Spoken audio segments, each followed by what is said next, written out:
Daniel en el foso de los leones.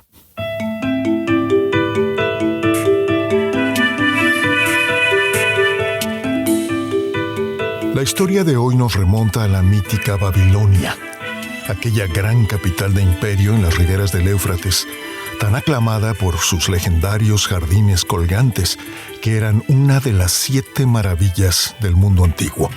Según el historiador griego Heródoto, en Babilonia se alzaba también una torre de casi 90 metros de altura. ¿Te imaginas? Como un edificio actual de 30 pisos, y estatuas colosales de oro que pesaban muchas toneladas. El profeta Daniel llegó allí prisionero, luego de la caída de Jerusalén ante los babilonios, allá en el año 587 a.C., al final de un pavoroso sitio que duró un par de años. Daniel era apenas un adolescente entonces y muy joven, habrá tenido 13 o 14 años máximo, y todos estos eventos fueron sumamente traumáticos. ¿Te imaginas lo que implicaba que tu ciudad estuviera sitiada durante 2 años? Cosas espantosas, miles y miles de personas sin agua, comida o medicinas, sin comunicación y sin sosiego. Hoy en día lo hemos visto ocurrir en Yemen por cortesía de los sauditas. Así es como el libro de las Lamentaciones del excelso poeta que fue el profeta Jeremías, testigo ocular de la caída de Jerusalén, describe lo que ocurre en torno a él en aquellos momentos.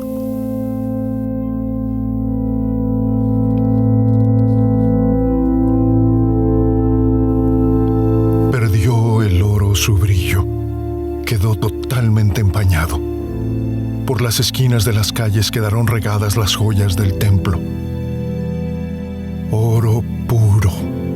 Así se valoraba a los habitantes de Jerusalén, pero ahora no valen más que simples ollas de barro. Bondadosas se muestran las lobas cuando alimentan a sus cachorros, pero las crueles madres israelitas abandonan a sus hijos. Reclaman pan nuestros niños, pero nadie les da nada. La lengua se les pega al paladar y casi se mueren de sed. En las calles se mueren de hambre los que antes comían manjares. Entre la basura se revuelcan los que antes vestían con elegancia. Cayó Jerusalén, pues ha pecado más de lo que pecó Sodoma. De pronto se vino abajo y nadie pudo ayudarla. Increíblemente hermosos eran los líderes de Jerusalén. Estaban fuertes y sanos, estaban llenos de vida. Tan feos y enfermos se ven ahora que nadie los reconoce. Tienen la piel reseca como leña, hasta se les ven los huesos. A falta de alimentos, todos mueren poco a poco. Más vale morir en la guerra que morirse de hambre. Destruida ha quedado Jerusalén. Hasta las madres más cariñosas cocinan a sus propios hijos para alimentarse con ellos.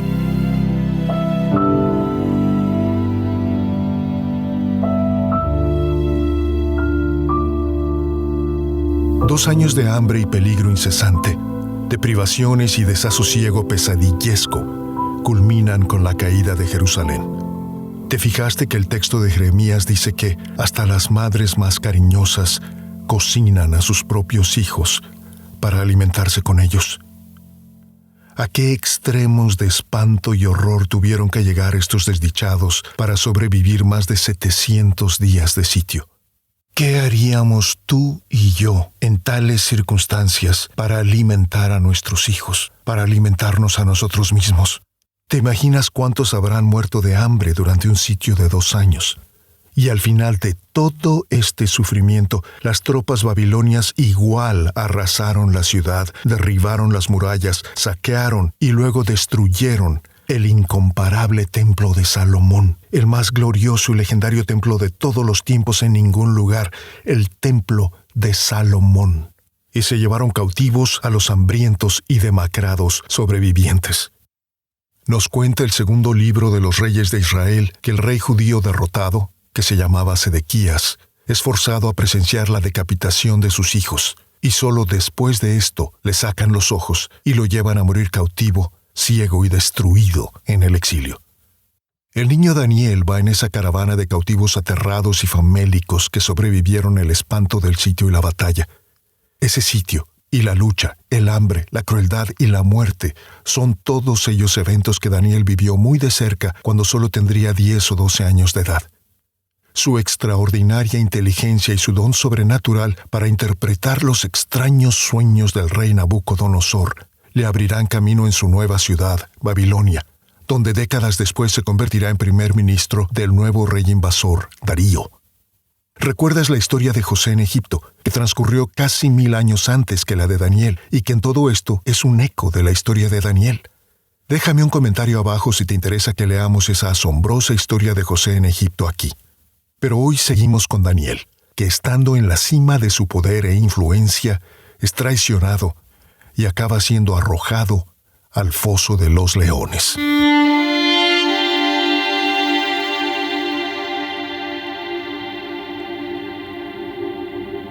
Darío decidió nombrar 120 hombres para que gobernaran las diferentes provincias de su reino.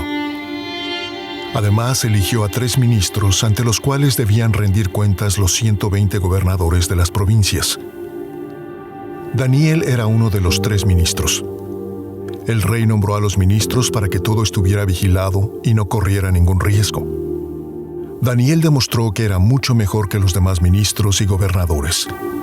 El rey estaba muy impresionado por sus habilidades y sabiduría y quería nombrarlo como dirigente de todo el reino. Entonces los demás gobernadores y ministros buscaron alguna falta en la administración que hacía Daniel de los asuntos del reino, pero no encontraron nada malo, porque Daniel era un hombre de fiar y no aceptaba sobornos ni era corrupto. Entonces ellos dijeron, no vamos a encontrar nada malo en su trabajo. Mejor busquemos en su religión la forma de acusarlo. Así que fueron en grupo a hablar con el rey y le dijeron, «Viva el rey Darío por siempre. Majestad, los ministros, prefectos, gobernadores de provincias y demás colaboradores tenemos una propuesta. Hemos pensado prohibir durante 30 días que las personas hagan oraciones o peticiones a cualquier dios o persona que no sea el rey. Quien no cumpla esta norma será mandado al foso de los leones. Su Majestad debe aprobar el decreto y firmarlo para que sea una ley. Esa ley no podrá cambiarse porque las leyes de los medos y los persas no pueden cambiarse ni anularse». Entonces el rey Darío aprobó la ley y la firmó.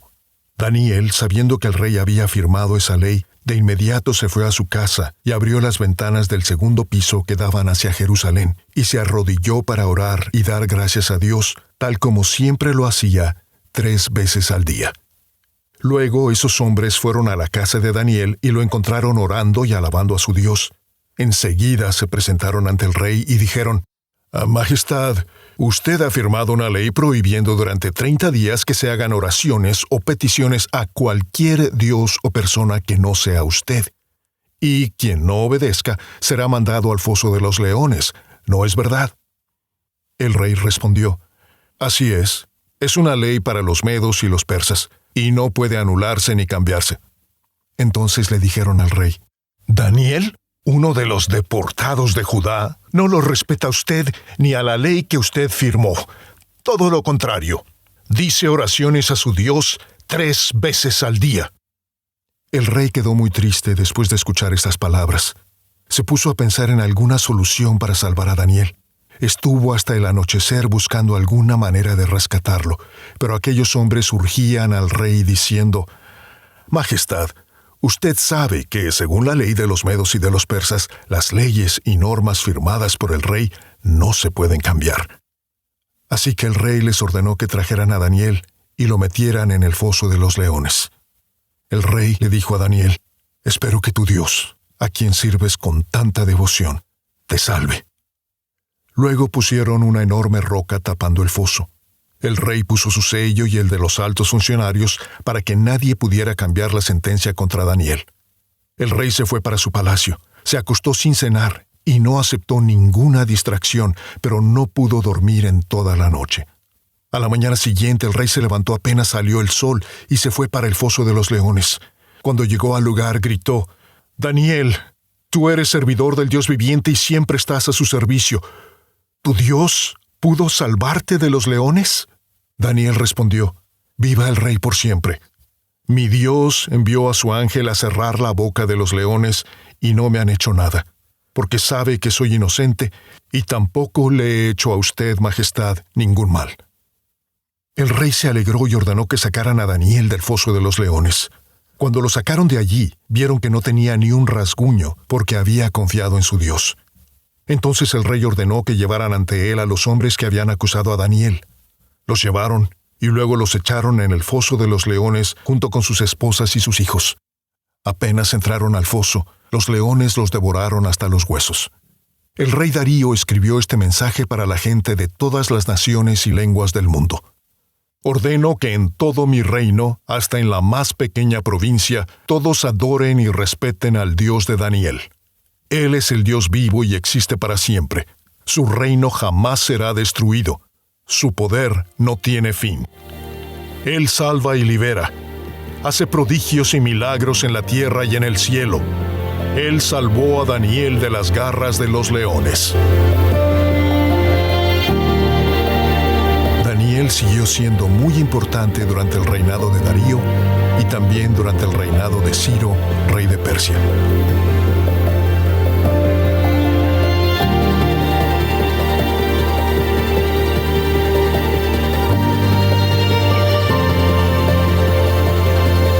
Esta es la historia de un hombre honesto acosado y acusado por colegas envidiosos. ¿Te ha sucedido a ti?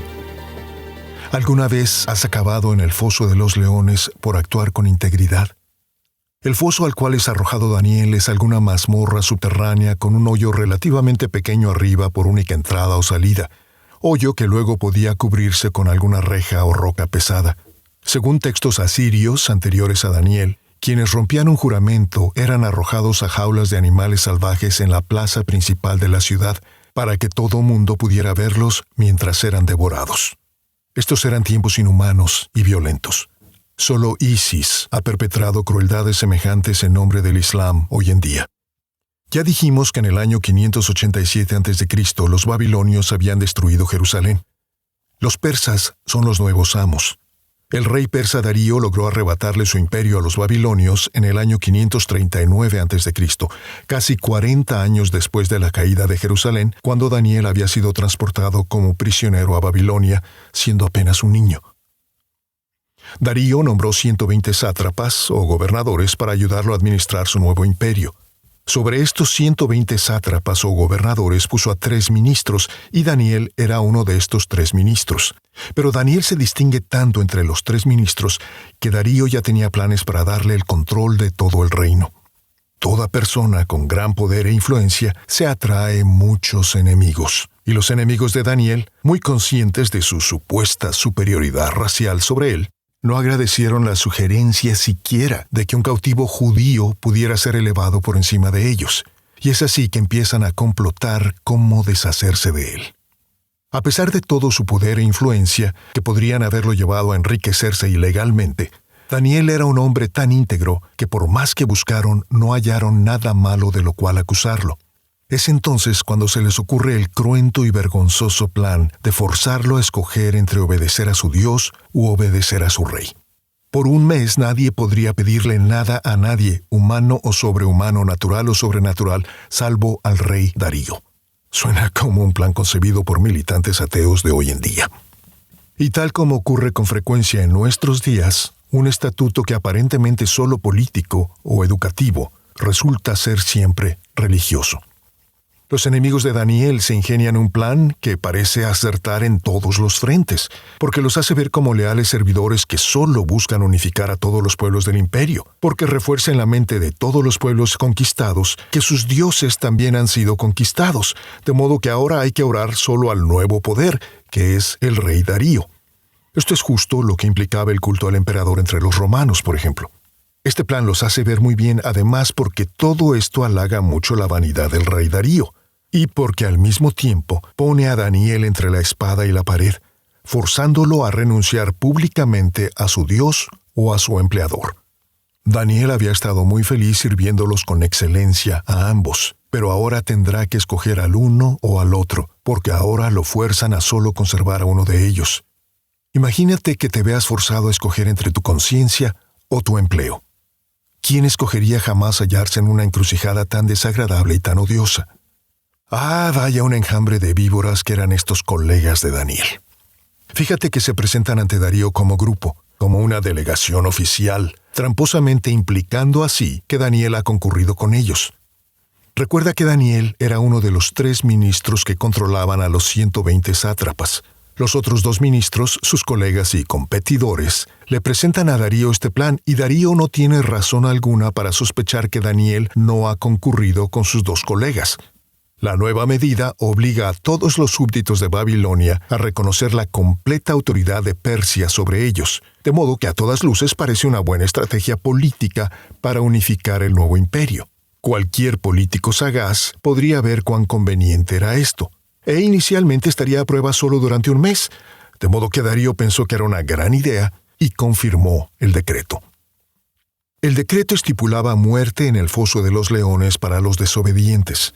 Y Daniel enfrentó uno de esos dilemas que la vida nos va a presentar tarde o temprano a todos, no importa cuál sea nuestra raza, edad, color o religión.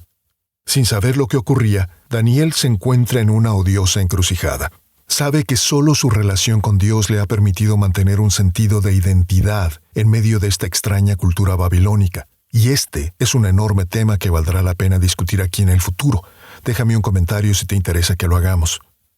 Para conservar su empleo y su vida, Daniel tendrá que renunciar a su integridad, en este caso, dejando de orar a Dios o haciéndolo solo en secreto. Daniel debe haber pasado momentos muy amargos, muy aciagos, debatiendo esto, porque ¿qué persona sana quiere sufrir o morir así en el foso de los leones? Valerosamente, Daniel decide seguir haciendo lo que siempre ha hecho, abrir sus ventanas y orar allí con la mirada puesta hacia Jerusalén, aquella ciudad, ¿recuerdas?, que le había tocado ver destruida y saqueada, pero que por eso mismo se había convertido en el enfoque de todas sus esperanzas y plegarias. Dejar de orar así, viendo a Jerusalén, significaba dejar de hacer su parte por la reconstrucción y restauración de Jerusalén, reconocer que todo estaba ya perdido para siempre. A Daniel no le interesaba vivir más si Jerusalén no sería restaurada. Si tengo que renunciar a lo que soy, a mi historia y a mi inspiración, prefiero no vivir. Se habrá dicho, mejor morir que eso. En cuanto sus tramposos colegas y enemigos lo vieron orando de nuevo, y por supuesto que lo estaban espiando todo el tiempo, fueron en tropel a acusarlo con Darío. Este es un momento clave en la historia, porque este es el momento en que Darío abre por fin los ojos y cae en cuenta del enredo tramposo en que lo han comprometido sus empleados. Y esto, claro, tendrá muy graves consecuencias. Darío está sumamente ansioso, tratando de hallar la manera de salvar a Daniel sin quebrantar la ley que había firmado. Pasa todo el día buscando un camino, pero no lo encuentra. Los tramposos colegas de Daniel los han atado a ambos con su nueva ley. Llega el ocaso, y Darío, que en esos días es el hombre más poderoso del mundo, acompaña a Daniel hasta el foso de los leones, seguramente sintiéndose furioso, impotente y atrapado.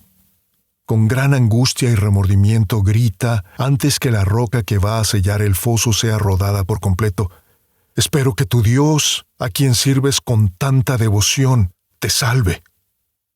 Daniel y Darío pasan la noche en vela. Daniel, en ayuno y oración, prisionero en el foso de los leones, y Darío, en ayuno y remordimiento, prisionero en el foso de su propia conciencia, de sus propios leones.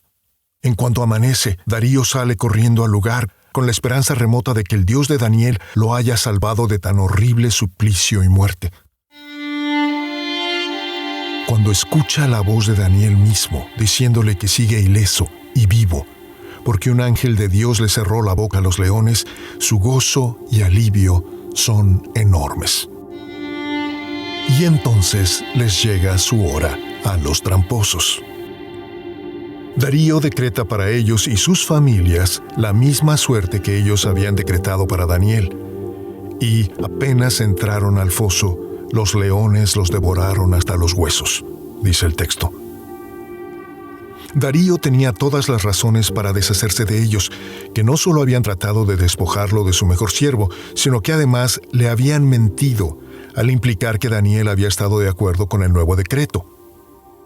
Esto le había atado las manos a él, y qué torpeza maniatar y enojar así al hombre más poderoso del mundo.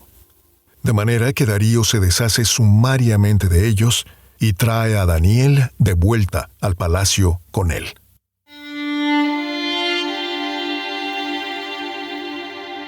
Daniel de los Leones siguió en la cima del poder y la influencia bajo Darío y mantuvo su estrecha relación con Dios. Es así que años más adelante, bajo Ciro, que es sucesor de Darío, Daniel recibió las revelaciones en torno al fin del mundo que figuran en los capítulos 10 al 12 del libro de Daniel, que algún día te voy a leer aquí. Déjame un comentario para saber si te interesa.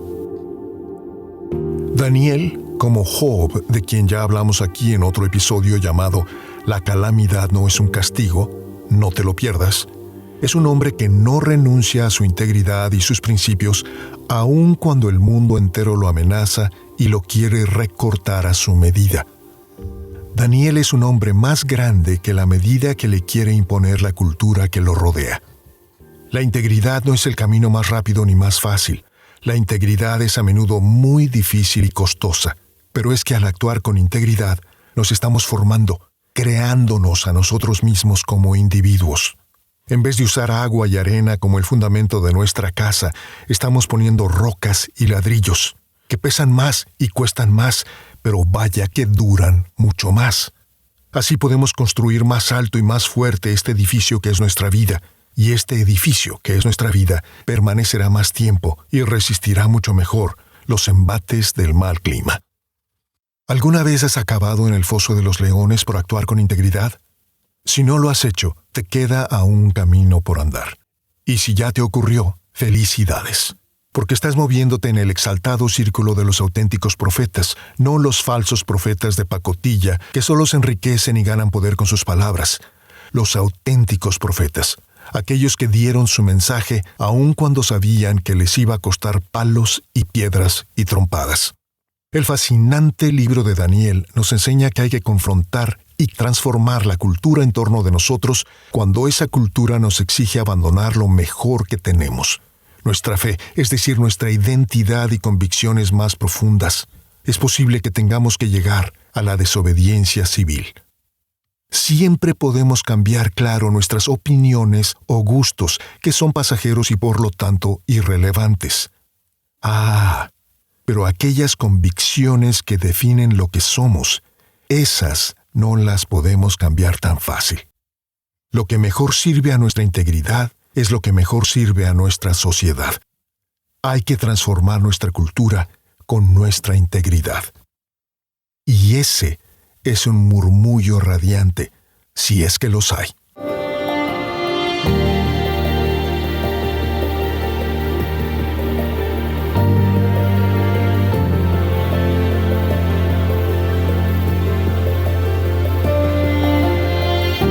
Gracias por escuchar. Si te gustó, dale al corazoncito. Déjame unas palabras en un comentario, suscríbete y compártelo con tus amigos.